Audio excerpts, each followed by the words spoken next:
la fameuse théorie du genre. Qu'est-ce qu'on ne raconte pas sur la théorie du genre depuis 6 mois? C'est quelque chose d'effrayant. Et pourtant, c'est tellement simple. Tellement simple que notre amie Judith Butler, qui est la fondatrice, va être nommée docteur honoris causa à l'université de Bordeaux. Alors c'est quoi ce truc? C'est tout simple, c'est d'expliquer que l'attirance sexuelle pour un individu est légitime, même si elle est de son sexe, parce que cette attirance est liée aux contingences sociales de notre environnement et n'est pas liée à nos origines biologiques sexuées.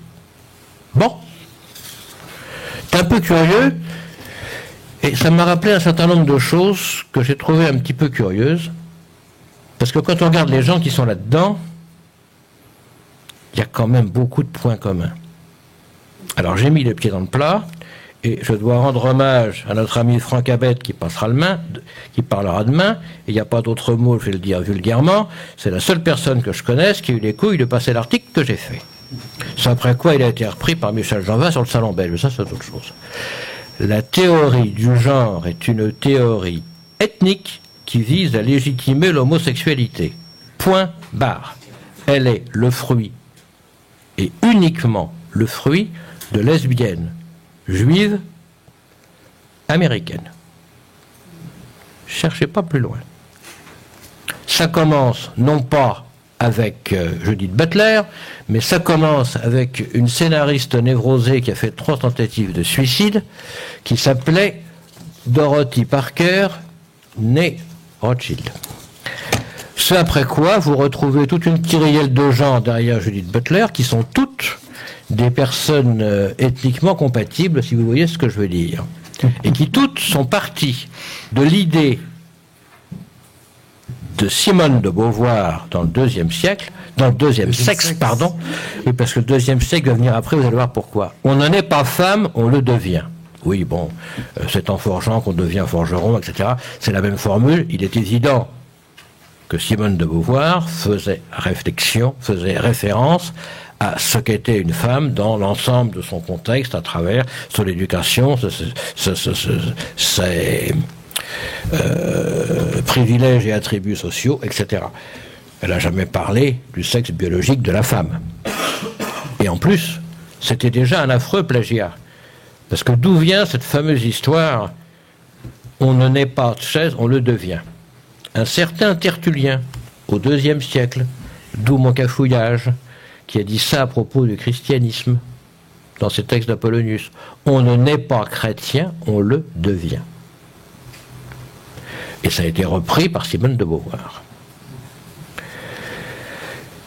Et donc, aujourd'hui, vous avez un certain nombre de gens, des scientifiques, qui ont voulu, sinon pourquoi je parlerai de cette théorie, qui ont voulu légitimer cette fantasmagorie d'Amazon insatisfaite, je dirais, qui sont tous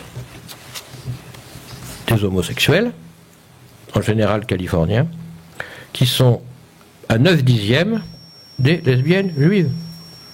Toujours la même histoire. Il y a une constance totale. Il suffit de voir les noms des gens concernés. La première s'appelle Marlène Zuck. Ensuite, vous avez un certain Nathan Bellet. Ensuite, vous avez un Bagmill. Et vous avez une Anne Fausto Sterling. C'est les grands papes de la science du genre californien. Et notre ami Bagmill a pondu un bouquin qui s'appelle Animal Homosexuality and Natural Diversity, où il explique froidement l'homosexualité est la règle chez les animaux.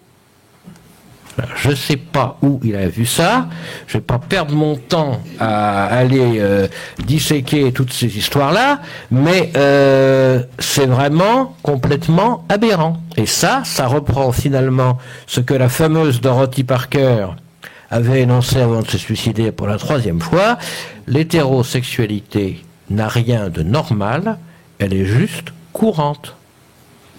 Cette phrase est aujourd'hui la maxime en exergue sur le portail internet du GLSB, gay, lesbienne, bi, trans. On part de là. Bon, j'irai pas au-delà là-dessus parce que je vais être considéré comme désagréable, mais il faut bien donc tenir compte que là, on ne rentre plus dans de la recherche scientifique, mais dans une justification scientifique dévoyée d'un contexte douteux. Une petite chose amusante à ce sujet, si on peut le considérer comme tel, c'est le résultat, c'est Beatty. Beatty est une femme qui va accoucher bientôt, c'est une Israélienne, bien sûr, et Beatty est professeure. Elle s'occupe d'enseigner les relations sexuelles aux enfants en Israël. Beatty, bien entendu, est mariée avec une femme. C'est pas la peine de s'étendre au-delà, mais c'est quand même assez effrayant de voir comment une justification scientifique peut essayer d'être surimposée à des délires de cet ordre.